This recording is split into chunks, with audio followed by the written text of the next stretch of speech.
Wow, folks, I made the whole 25. Hopefully, we're all streaming everywhere we should be streaming. Um, it's Thursday, somewhere around 2 p.m. Pacific. I'm Fred McMurray, which means this must be.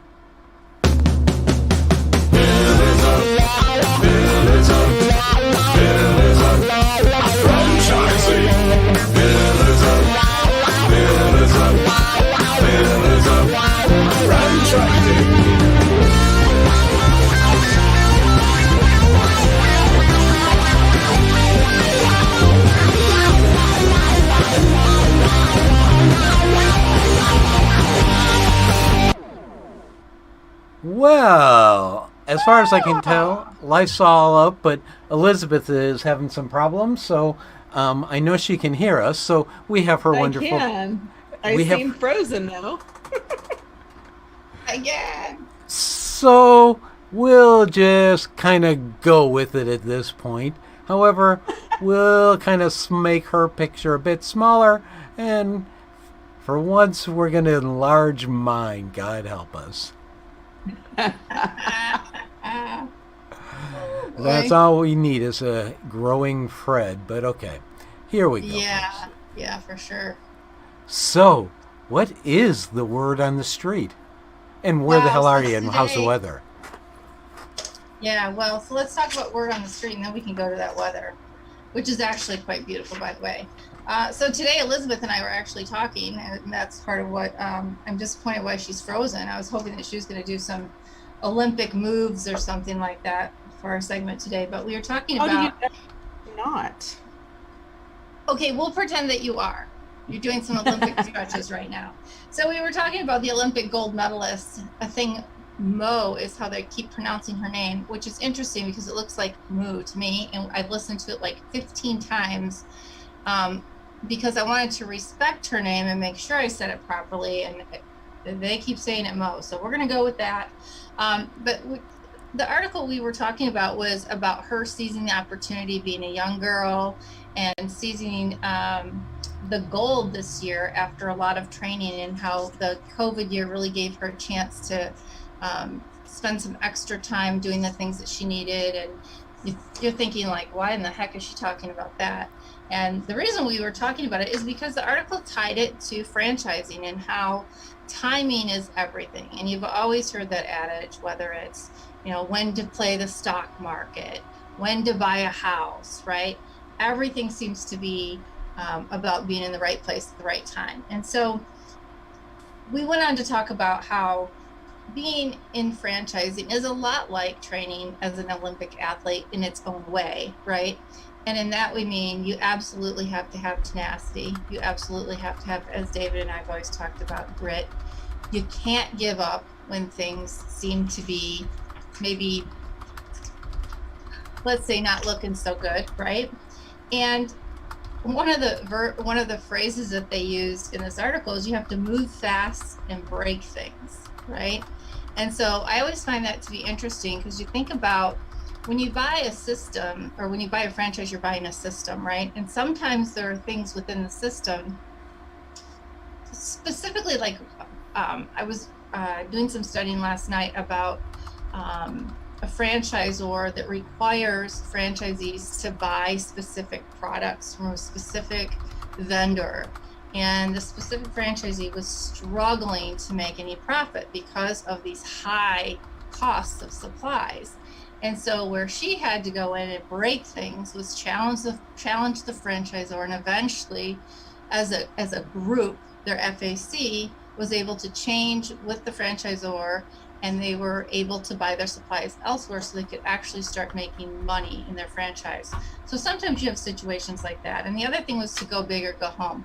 When you go in to buy a franchise, it's really, you can't be half-hearted with it, right? You have to remember that when you buy it, it's a huge purchase. You can't waver. You're all in or you're out. Because if you're not 100% committed, you obviously will not be successful. If you're looking for a franchise that you're not present in, well, that's a completely different model than most of the franchises that are um, require present ownership, daily management, things of that case. So wait, anyway, stop. Since I'm on screen, I get to ask a question because I get a lot of folks. I get a lot of folks asking me. I don't know. They're afraid to approach our wonderful mentors because of their $1 million status. I don't know. I look like them. They talk to me. So when you say that, I've heard about the differential between on-site working in it and kind of that off-site, right? So what if I'm living in San Luis Obispo, but yet I want to buy a franchise because of the opportunity, just saying, in the Chicagoland area. I'm obviously an off-site. So what types of franchisees or what type of franchises would somebody like me or somebody in my position want? Well, there are a whole list of them, but obviously I can give you some that us on the show have talked about before. And most recent, top of mind, of course, that two of my colleagues have gotten into, both David and Jerry, right, is the joint chiropractic. Obviously, that is a big one for them because neither one of them are doctors, right? That's not what they do. They're not chiropractors. And they can be absentee owners and something like that. Jerry is not a hair cutter. He's got gray hair.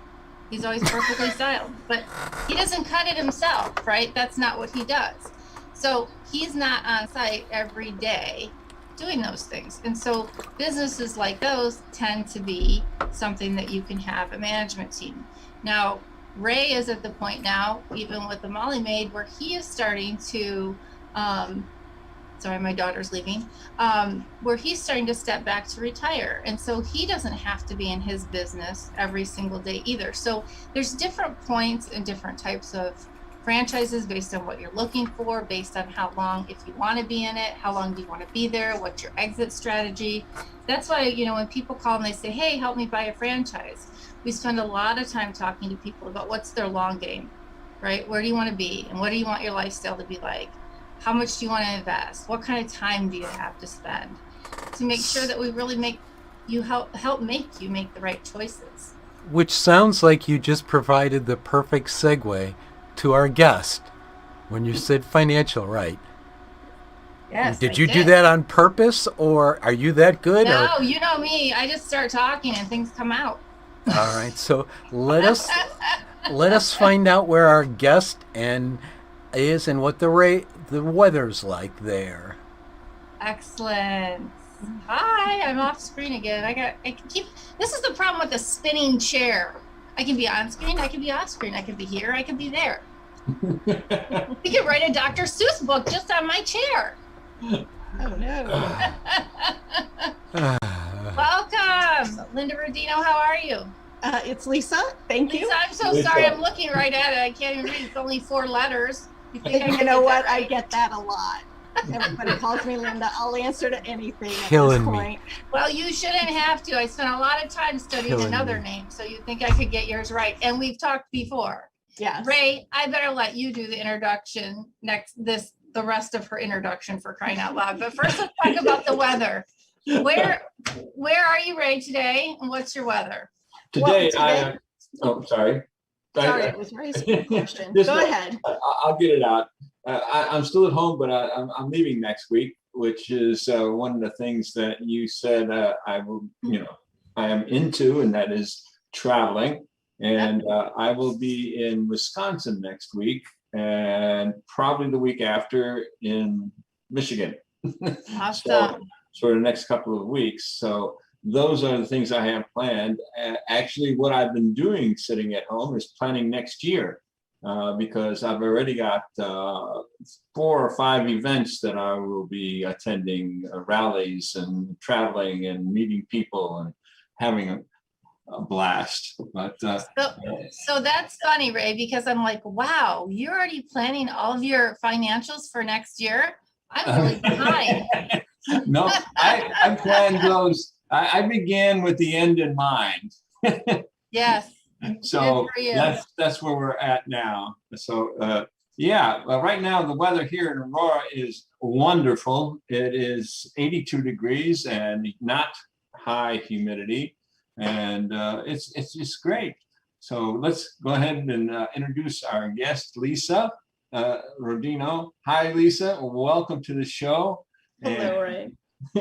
Lisa Thank is you. with Fit You Finance. Is that correct? That is correct. It's Fit You Finance, and it's powered by Rodino and Associates. Rodino and Associates is our business where we do the lending, but Fit You Finance is our marketing arm. Excellent. I love what it said in here about you're able to help people with dented credit.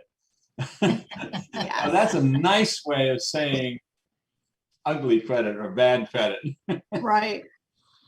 Well, just to give you a little bit, just last week I had someone that I was working with that had a credit score at 485. Wow. Yes. And we were able to, work with them to get them a program so that they can change that and, have some better success for their business and themselves. I would have to guess there are some people out there that have found themselves, especially over the last few years with housing markets, job changes, unemployment, that may have gotten into that situation. How long does it take somebody to crawl out of that? Well, On average, I should say, right? Because no two stories are the same, right? right. No two stories are the same. It's hard to put a target number on that. It depends on, we have a program that will help them build their business credit, but in combination, we bring in people that can help them with their personal credit too. And we work with them in succession to build it with them and for them through another agency that we bring in and partner with. But you talk about, people are in that pit of, financial difficulties with their FICOs. Yeah, it's tough out there. And when we meet people and work with them on the program, we can usually help up to 85% of the folks that sign on with us. Excellent. I'm texting Fred because when Elizabeth came on through Ninja, we got this feedback. Yeah. So one of the things that we talk about on the show a lot is the linking of your personal and business credit. How can you help people unlink it or whatever? Right. Well, some people never even realize that they can have both business and personal credit. So, first let's remind everybody that yes, you can start building your business credit even before you have your entity. We can assist with that as well. But, a lot of times the root of the problem with small business owners is they start building their business credit in the wrong way. And one of the ways that they do it is they allow their personal credit to be attached to their business credit. We don't want to do that. We will guide our clients down the path to separate and truly separate their personal and their business credit so that, they'll be able to go out and get financing on a vehicle in their business's name and never have it appear on their personal credit. Do you find that the interest rates on something like that are much higher? Because I know even today when I go in and, my business has been around for 15 years. I go into Toyota, who I always use. I normally use a program. I think you and I briefly touched about that a few weeks back. We usually use a fleet program, but I thought, I want to make sure that my business continues to have its own credit, blah, blah, blah. And they said, well, you still got to sign, they took the EIN and all that good stuff, but I still had to secure it with my own credit. And I'm like, come on, at what point do I break free of this? Right. And, that's what we work on educating our clients through in this program is, no, you don't have to give your personal information, have it guaranteed with your personal information. It's going to go on your business side. It will be on your business side, the way the team will, set you up to do so. How do you separate them? I mean, obviously, when you start your business, you don't have a business credit. You don't have business credit, but so you have to use your personal credit. So at what point can you separate it and how do you do it? Well, we work with our team. The back office usually does a lot of that, but they they take them down the path to be able to help them to build their vendor credits. You know, once you start establishing your business credits, like your Paydex score or your IntelliScore, which many people don't realize that business entities have a business rating attached to them, you know, and we help our clients build their business credit so that you don't have to lean on the personal side. And we help them get their business lines of credit as well. You know, one thing that a majority of the country does for, you know, business owners, how many have a Capital One card? You know, the business Capital One card. It's one of the most popular cards out there for business owners. Mhm. It's attached to your personal credit. Oh. Well, We don't want that. yeah. Mhm. Well, see, and I think so. I guess my question, and I just always want to like cut right to it. So, are you saying that for somebody who's going to start a business, they need to contact a company like yours right away? Because I wouldn't have had. I mean, really, to be honest, you know, the first thing I knew I was going to need was a place to go in and buy some bulk stuff. So I went to Costco, I went to Sam's Club, and I got 2 business credit cards with $35,000 credit line in less than 24 hours. Mm-hmm. That was a few And I- years back. And I walked out going, oh, that's pretty easy, right? Right.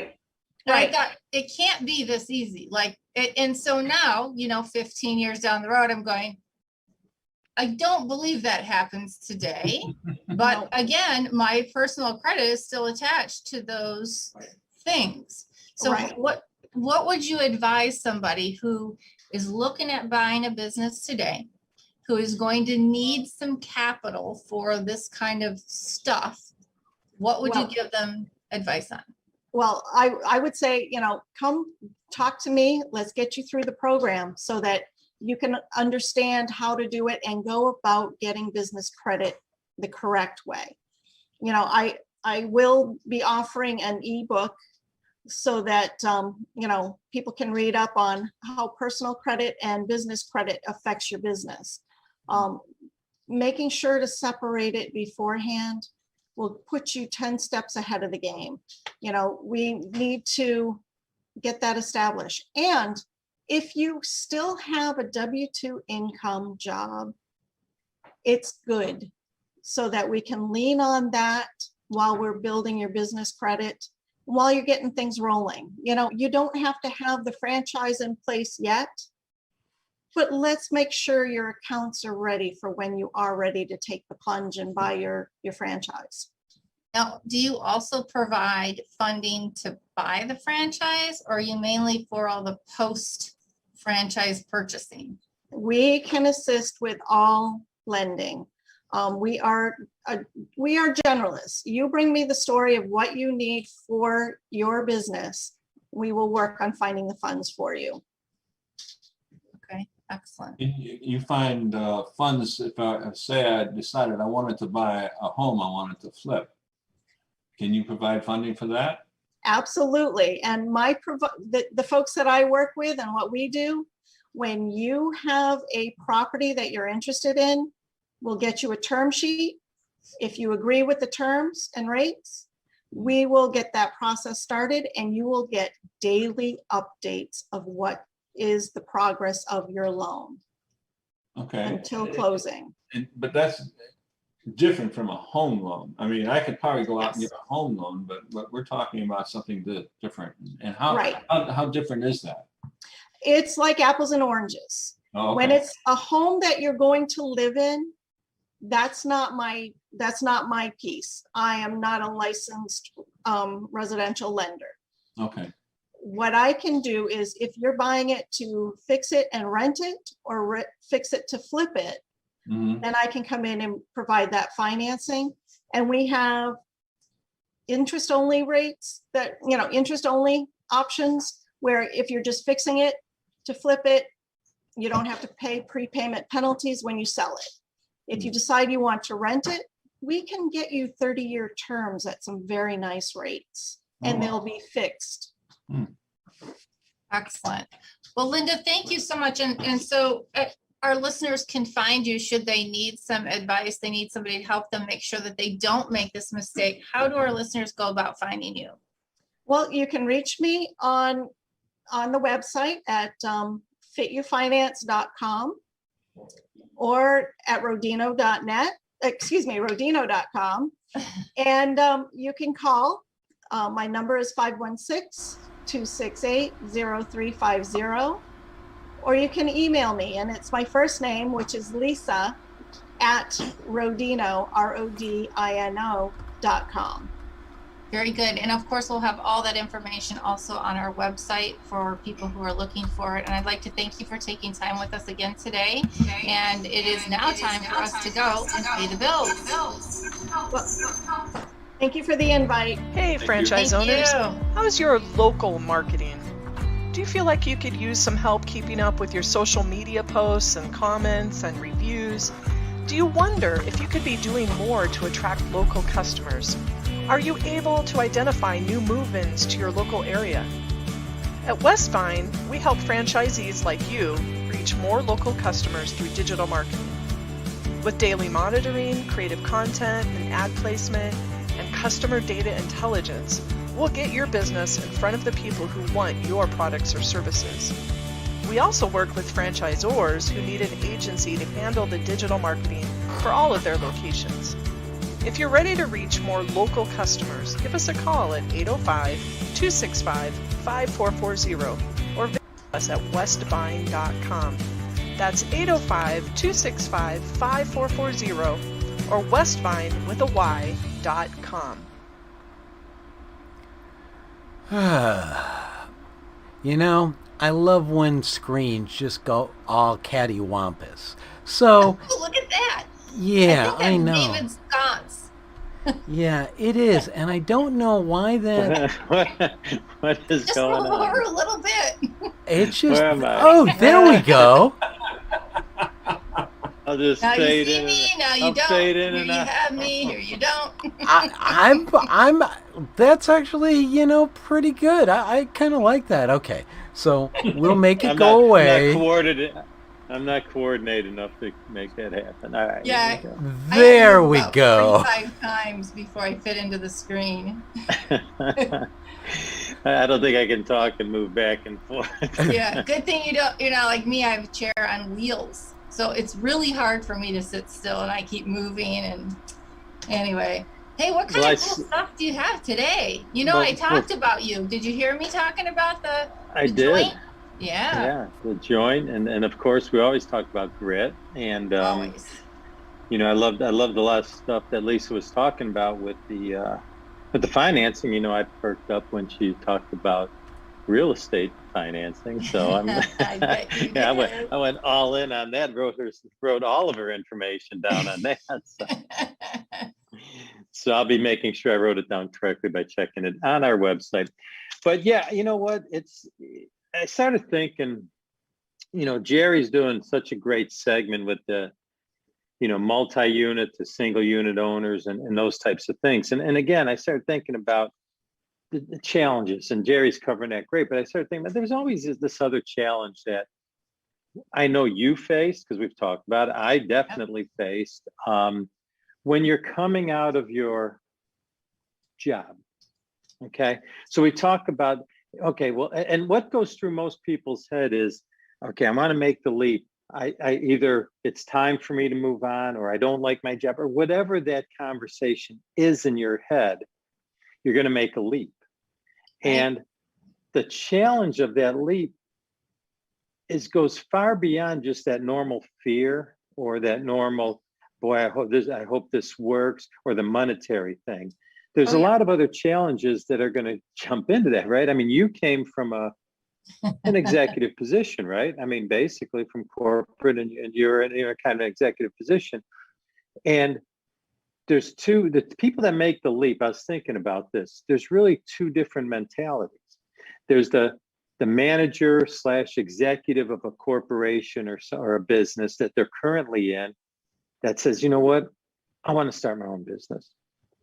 And then there's the employee of a business that says, I'm tired of doing it. I've got skills and I want to open up my own business. Right. And the challenges are different for both. So in my mind, if you're a manager or an executive of a corporation, depending on what the corporation was, for me, I came from an executive position, and everyone I dealt with in my everyday life, whether it was in my own company or who I was dealing with outside of the company, was executive level to executive level, right? Yes. Professional to professional. So really used to that environment. And then I go ahead and open up a restaurant, and everyone I'm communicating with are not. Yeah. All of my employees came from, whether or not they may or may not have had even a high school education, Yeah. right? They might have come from a different area. Their values are completely different. Huge challenge for how you communicate, and have to communicate effectively because they're still on your team. Absolutely. We have that discussion at my house quite a bit because my husband is a PhD and he deals with everybody pretty much at that level, right? And then as he's gotten in some college kids, you know, that's a little different, and you've got different kind of maturity levels, and that's completely different than what I deal with, right? And so listening to the way he talks to people versus the way I talk to people, and then you have the men versus women, how you talk to each other, and it's like we have some pretty interesting conversations at home about communication and what drives people, and it's no question. Yeah, it's no complicated. And it was eye-opening, but again, I say that for those in that position looking to get in their own business, depending on what business you're getting into. This is probably a challenge that you didn't give much thought to. Nope, not at all. Because I certainly didn't. I didn't. Then the other one I was thinking about is the potential franchisee that's out there that may be an employee. Okay, nothing, that's great, no big deal. You're gonna open up your own business the whole bit. I love it. I mean, my daughter's in that phase of her life. She's been an employee / manager, and she eventually knows she wants to open her own business. But I need, if you're out there listening and you're in an employee situation and you want to get into a business, it has to be for the right reasons. Meaning, I know a lot of people go, if I own my own business, I'll run this way. And then all of a sudden they take this approach to maybe they were in a company where they weren't treated well, or they weren't managed well or led well, where it was my way or the highway. And all of a sudden they get into this business and go, well, I'm going to operate it the same way I was operated on. Right. Yeah, that's and yikes, that's not going to work, right? I'm going to do it my way. I want to boss people around. That's what's attractive to some people, not all, but that's what attractive. I'm tired of working for the man. I'm going to be the boss. And they take that same approach, and all of a sudden it doesn't work out so well for them. Yeah. That word boss always makes me cringe. Hate that word. Hate the word boss.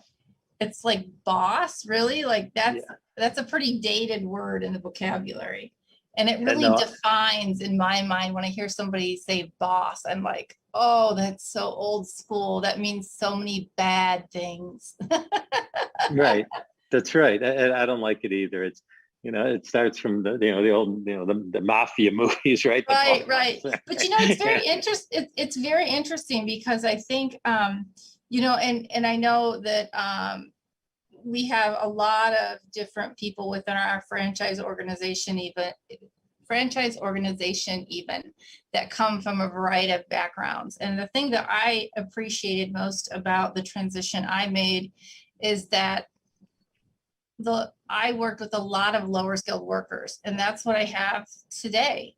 So for me, the communication minus the language barrier is not that much different, right? And it's just kind of the core of the basic core of who people are is what you're managing, right? You're not managing to the education level. You're not managing to the knowledge level, right? It's just to the core of who people are.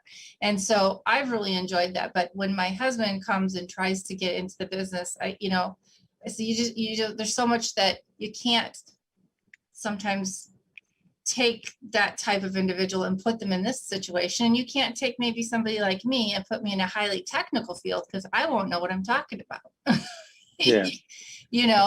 That wouldn't work. So and I think what happens to a lot of us that maybe weren't brought up in an entrepreneurial family. So, that's all new. And, and you've been structured into a job and you've done all these things, you go into college, whatever the case may be, all the structure. And I think what happens is you're working for a paycheck, you're working for somebody else, and you're putting your heart and soul into that person's company or business, right? A good employee, hopefully you would. I mean, if you didn't, you probably shouldn't be looking to open your own business. But I think what happens is you're so used to doing that and assuming then, what I tell everybody is you have to be careful of your inward focus. So now you've made the leap, you've become an entrepreneur, a business owner, but you have this inward focus. I left my job, I took this huge risk, everything's all on the line. You have this mentality, and then you start hiring people. And now this is the most important thing in your life. But guess what? It's not the most important thing in your employee's life. And I found myself being guilty of this. Like, you have to care as much as I do. My whole life's on the line, right? But they're not going to. And again, another adjustment that when you become an entrepreneur, no matter what your skills were to that point, everything subtly changes. There's a lot of learning in areas that you don't think you're going to need to learn. Right. I mean, you found that, right? I mean, oh so my gosh. Yeah, it's crazy. Like, they don't care as much as me. So you lose focus then on how much you really need them. Yeah. And, we've talked a lot about the employment situation over the last few months on this show. And we lose focus on how much you need them. And so even if you're not the one hands in the business, right, all in, and you have managers, I always get nervous with this because managers especially are susceptible to losing their focus on this, right? Oh. They take that inward focus because they're reporting to you as the owner, and all they think they're responsible for, here's my numbers. I'm hitting my goals, I'm hitting my profits, I'm hitting my costs, I'm hitting my sales, whatever the case may be. And they just get focused on that. And I think about John Wooden in this. He used to talk about this with my managers. John Wooden was a legendary basketball coach, UCLA, many, many, many years ago, 10 straight championships, all the craziness, but a lot of times recognized as the greatest coach ever. And he had just a simple way of teaching things that really got to the point. So since that team was so good, they always had a superstar on the team, right? Right. Kind of like the manager of your team. If they take that superstar mentality, it's going to be a problem. So what Wooden figured out was he got a superstar right away. And he says, hey, no matter what happens, you make a basket, whoever threw you that pass, and you make the basket, on your way back, you point at them and acknowledge them for making a great pass to you and helping you score. And I love this part about this story because the guy says, but what if he's not looking? What if he's not looking for me to point at him? And John Wooden told them, they will always be looking. And I take that to, I take that to the business thing too. If you never acknowledge that you need those people on the team, or the manager never acknowledges them, they're not going to feel like they're part of the team. Yeah. That's awesome. So the way John Wooden put it, there's 5 guys on basketball court, 10, 2 hands times 5 guys is 10 hands. And he kind of drilled into them every basket, 10 hands had a hand in every basket. And it's kind of that same thing. And I just think it's a mentality that sometimes when we make that leap, there's so much pressure on us. And then if you have managers, you put so much pressure on that manager. This must succeed. This is my life. Oh, yeah. And we forget that they don't have the same passion, but we still need to treat them, right? It goes back to that quote I talked about before. You can get everything you want if you help others get what they want. So you have to always add value to them, help them reach their potential, show them that you care about them. Goes back to the culture Ray talks about all the time. You really do have to set them up for success, whether you're the owner or the manager. You got to help them become better every day. And when you do that, you've got that whole team working. And again, I stress this to the listeners. And if you haven't been in an entrepreneurial situation, you will lose sight of this. because you have everything on the line. Yeah. Well, it's like you've said before, you know what you want, but do you know what your employees want? Right. Bingo. Yeah. So, Bingo. And but it would drive you nuts because they're making mistakes. You got this pressure from the bills, the sales, COVID hits, you're just under stress, under pressure. And you think, man, everybody's got to care as much as I do. Well, they've got their own problems to care about at that point in time. But so I did this, and somebody gave me this tip, and I took it to heart. And this wasn't that long ago, so we could talk about all. You've learned all this over 20 some years. Trust me, I'm better today than I was yesterday. I was better yesterday than I was before. I'm certainly better today than I was a year ago, 2 years ago, 3 years ago, because you keep learning. But it finally dawned on me, because I'd get frustrated just like every other human being, and I finally put something on, and I wrote it down, and I taped it to my computer. Every time we had Zoom call, anytime I was talking to a manager, anytime I was talking to an employee, what I wrote on my computer is, they are doing the best that they can. mm-hmm.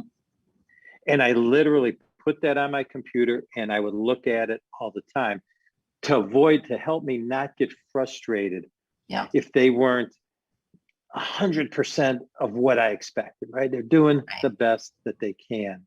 And that gave me an opportunity to give them the grace, and gave me the opportunity to take a deep breath and say, okay, don't be upset. Let's work on the areas that we want to improve, and how can I help them get to those areas? But under the mindset of they are doing the best they can. And there's one piece of advice I give to the entrepreneurs, potential entrepreneurs listening out there, is do the same thing. Understand your people are doing the best that they can, and how do you get them better? So that's pretty much what I had today. Especially in today's environment. Thank you so much, David. I mean, it's crazy. So I appreciate you taking the time, and we know that you do a lot of research and reading and studying about this kind of stuff. So I appreciate you sharing that with our listeners and our team here today. Absolutely. You're welcome. All right, Fred, more bills to pay? She's moving. I'm moving. Let's hope that it works. Can you hear me okay? We can. Awesome. All right. So I just wanted to say another thank you to Lisa Rodino, and remind our viewers that she has an ebook that's free. If you are interested in receiving that, email her at lisa@rodino.com. And we will also embed the link on her bio. So if you forget the email, it's pillarsoffranchising.com, and search for Lisa Rodino. And the other thing about the word on the street that Kristen and I were supposed to talk about was the times and places. There are times for things, and there are times not for things. If you feel like now you are approaching the time for business ownership or franchising, or it's in the near future, planning ahead is imperative, and getting the proper advice on how you get your ducks in a row is critically important. So if you are looking for someone to help you through that process, we have our $1 Million Mentors available to help you in terms of the preparation that you might need, the plans you need to make, and walking you through the process of finding what's right for you. So be sure to reach out on pillarsoffranchising.com. There are things on the front page where you can fill in your email, and we have ways to reach us. If you have any questions, I can direct you into the right portal. So you can email me at elizabeth@pillarsoffranchising.com. Very nice. Very nice. Jerry. Greetings, Kristen. How are you today? I'm good. How about you? I'm doing wonderful, man. I'm talking about business, which is kind of my jam. So I'm in heaven. I do have one question. I noticed that Elizabeth was in blue, and she had such a beautiful blue background around her. What do I got to do to sign up to start making sure our outfits and our background match? I want to talk to the technical department about that when we're not on camera. I can do that. You got to get a green screen though, and that requires, as you would have seen, well, I think you caught part of it. You have to wrestle with this big tarp-looking thing. Right. Well, Kristen, I got a partial green screen behind me. I see it. It's beautiful. Are you in Arkansas, or where are you? I am at the lake again this week. That's correct, down at Arkansas. So everything's good. Get a house on the water. Well, you can just come visit us, and then you don't have to worry about it. It's like free. You say you have hookups. I'm not sure I got anything to hook up to it, but I'll bring a man. refrigerator box. Well, it's good to see you again. And you know how You much I too. love talking about business and all the things. And we have, what are we, we're on our third of a 3-part series. So we'll kind of wrap it up today. Today we're talking about multi-unit owners, right? Who makes the best ones? Who's suited for it and that kind of stuff. And the downfall of having a 3-part series is when you get to the third part, you got to make sure not to repeat yourself too much, because there's so many things that, if you're not really suited to be a multi-unit operator, then I'm going to talk about what makes you not suited. And then if you are suited to be a multi-unit operator, I'm going to say, unless you're this way, which means I just repeat what I said last week, right? So a lot of what I'm going to say today is the exact opposite of what we talked about last week, but I'll point it out again. And for our listeners who were with us last week, you'll notice some things that go on here. So what we're talking about today is who is best suited, in my opinion, to be a multi-unit operator. And let's point out that you are a multi-unit operator. So well, yeah, thank you. And I guess we can just visit on that for a minute. But I mean, when I bought my first Great Clips, I only wanted one. Right. And now 16 years later, we've got 36 and we're adding more as we speak. I'm in another brand and we're building several locations there, and I have dabbled in a couple others. So you know a thing or two about multi-units, I would say. Well, I hope so. I think we're fairly successful at what we do. And, in our family, we've got a really good mix of talents and so on. So that helps when you're multi-unit, so that you cover all the different bases. So, that's one of the things when you talk about potentially being a multi-unit. And as I go through this list, you'll understand how that all fits together. You have to be more corporate minded. And what I mean by that is, as we discussed last week, if you feel you're best suited to own 1 or 2 locations, you're going to dive into the details. You're going to really manage those details. You're going to have one-on-one conversations with maybe all of your staff on a regular basis. You're going to have a more personal approach. And you may hate looking at things from a corporate standpoint. But this week, you got to understand that you are forced to look at things from a corporate standpoint if you want to be a multi-unit operator, because you're no longer out in your locations on a regular basis. You tend to have more office time and be looking at, bigger picture type things. So you're going to have to multitask across a very wide range of things and subjects and work with a lot of different people. And I have a note here. You're going to have really deep relationships with your banker, your attorney, your accountant, and people like that, because they become your trusted advisors, and you, in one way, shape, or form, are paying them to advise you as a corporate, entity rather than as an individual. So those are some things you have to get used to. If you are not really wired to deal with those kinds of advisors, it will be difficult for you to own multi-units, because we have literally weekly conversations with everybody on that list. It may be via email rather than one-on-one on the phone or Zoom or whatever, but you have regular conversations. They're deeply embedded in your business, much more so than if you own 1 or 2 locations, because there's just a lot more to it. They need to know more about what you're doing if they're going to loan lots of dollars to you, and they want to make sure they get their investment back. So, that's one of those things. That's one of those things you just have to be prepared for. And if you're not wired to do it, you may struggle. One of the other things I like to point out, if you want to be a multi-unit operator, you have to really love strategizing and looking at big picture things. And for me, it's almost like chess.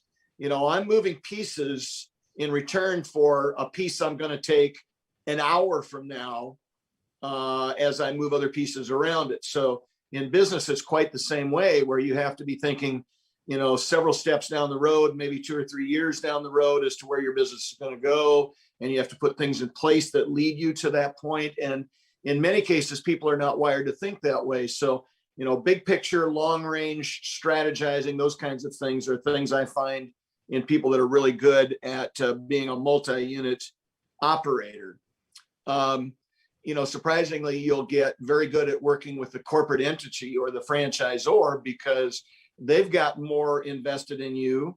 You're responsible for more locations. You send a bigger piece of their revenue to them than many others do. So you really do have some moving pieces. In fact, sometimes they send things to you to break before they put it out to everybody else because you'll break it a lot faster. Yeah. Right. Yeah. So, and the last thing on that line is you'll get used to working with legislators because if you have, as you add multiple units and you get bigger and have a bigger footprint, there are things going on in your state capital or in Washington, D.C. that have a direct impact or need to hear your side of it or something like that. So what I find is multi-unit operators tend to be more engaged at that level. Yeah.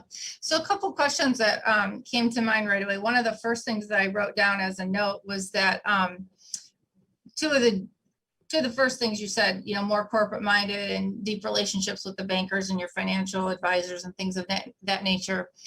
As we talked through some of the issues, David and I mean, that is less of a corporate relationship and that's more of what you need to do individually. So you're really more of a CEO sitting on top. I hate to say it, but it's nameless, faceless, right?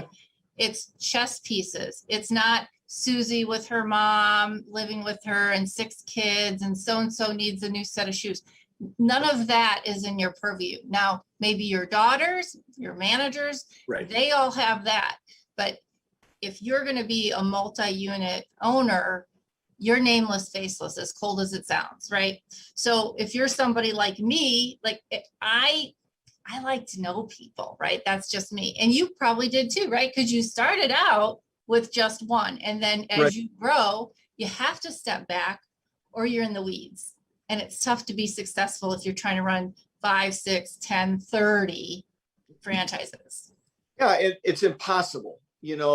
I still love to have those relationships, but I do have to step back and realize that every minute I spend, worrying about Susie, let's pick on Susie for a minute, is a minute I can't work on 200 employees and the issues of the business that impact 200 people.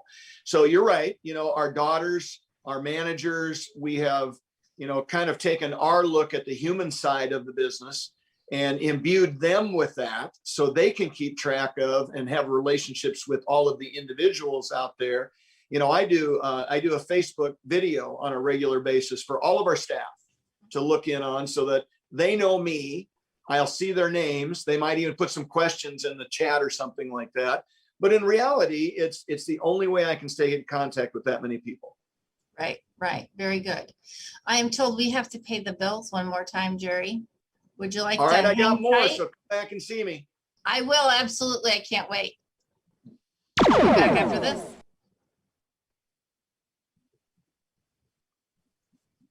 There she is. No noise. Oh, darn it. A couple of things before we wrap up. We have a new pop-up on the website. So when you log on, you're going to see where the dream begins. The dream starts here, and you're going to tell us what you're interested in. We want you to get on our mailing list. If you're thinking of buying a franchise, you check all the boxes.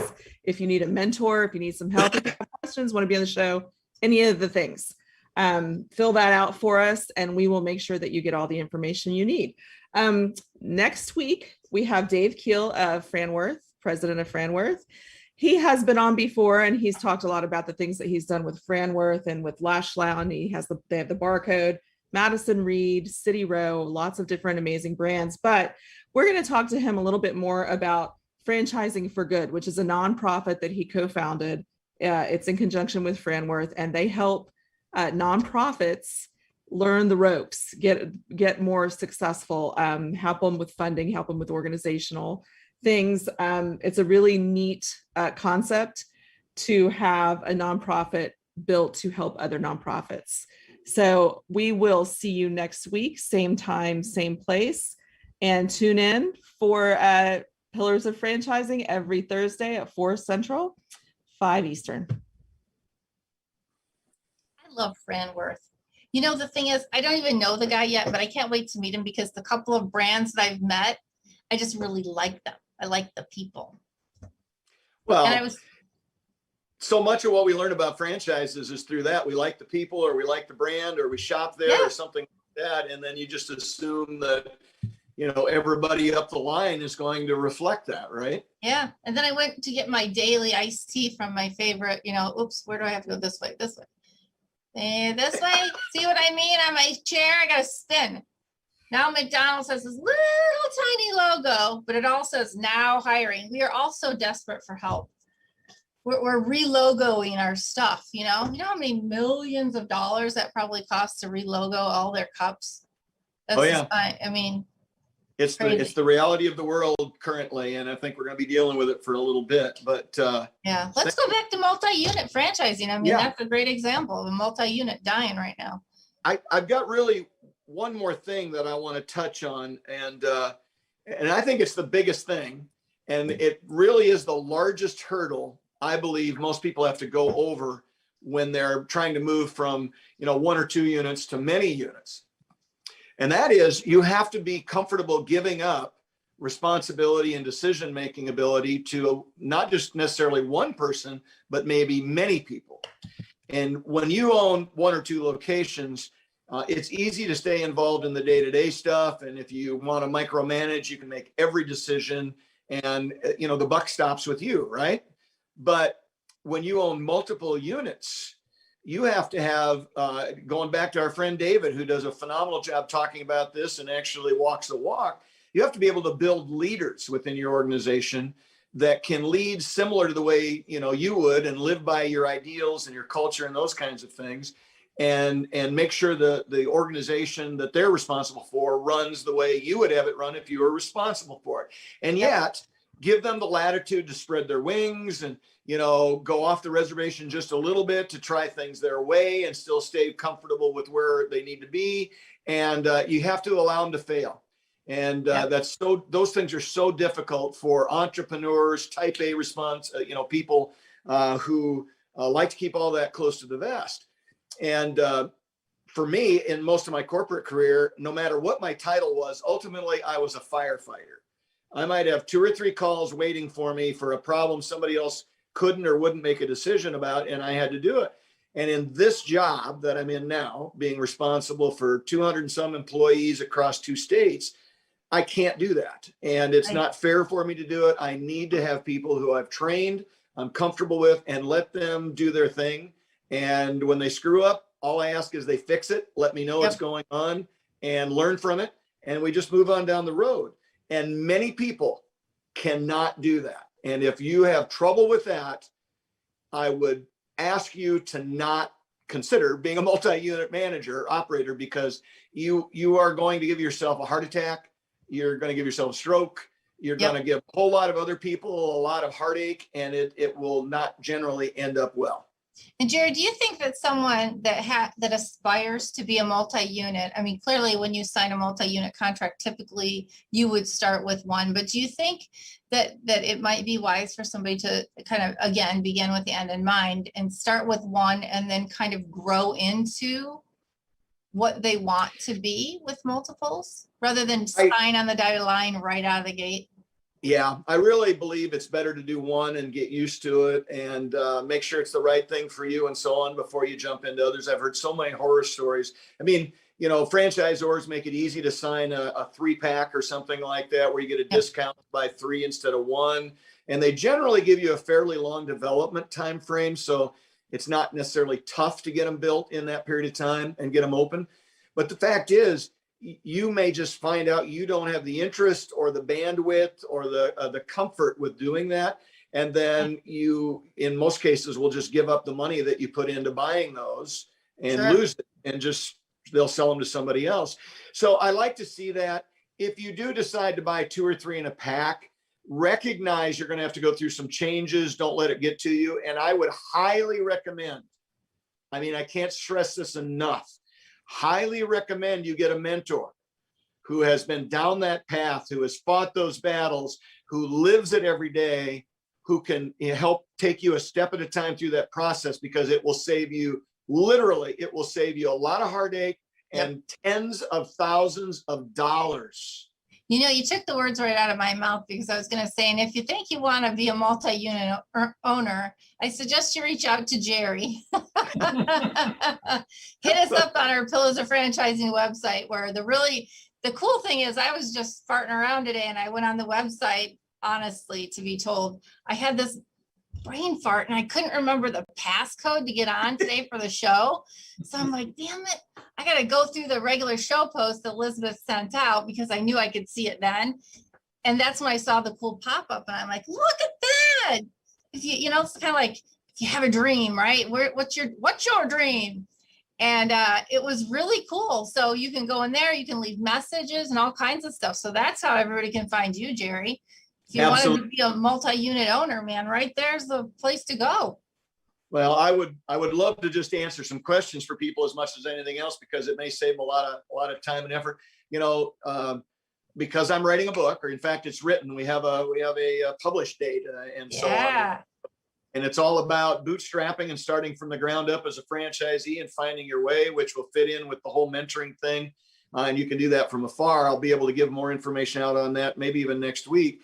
But the fact is, some of the quotes in there from people who I have mentored in the past, before I ever thought of writing a book or anything like that, would say things like, you know, Jerry's mentoring and help and advice has accelerated our growth process by a minimum of 5 to 10 years and saved us tens or maybe even hundreds of thousands of dollars. And so whether it's me or some other mentor, it doesn't make any difference. Find somebody that's been through it that will, you know, take you by the hand and help you with that. And you will never be disappointed in it. I think that's awesome. I have to again thank you for your time and dedication to the show, and to all of our listeners and people watching. It's been another great show, and I really like this 3-pack situation that we've given you in terms of different segments to do. So hopefully everybody, if you haven't listened the past 3 weeks, we talked about the differences in owning single unit versus multi-unit, the people that Jerry feels are best suited for single unit franchises. And then this week we recapped or ended with people we feel are best suited for multi-unit franchises. So if you've missed one segment, go on YouTube, get yourself all caught up. If you've got further questions, you want to touch base with us, you want to talk to the mentor group, please put a email in there, go into the chat section, whatever feels best for you. If you're interested in being a guest on the show, again, pillarsoffranchising.com is the place you want to go. And Jerry, again, thank you so much for all your hard work today.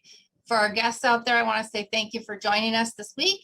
We hope that you all have a safe and happy Labor Day. Thanks for working so hard, everybody that joined us today. And we'll look forward to seeing you all 4 o'clock Central next week, same time, same channel.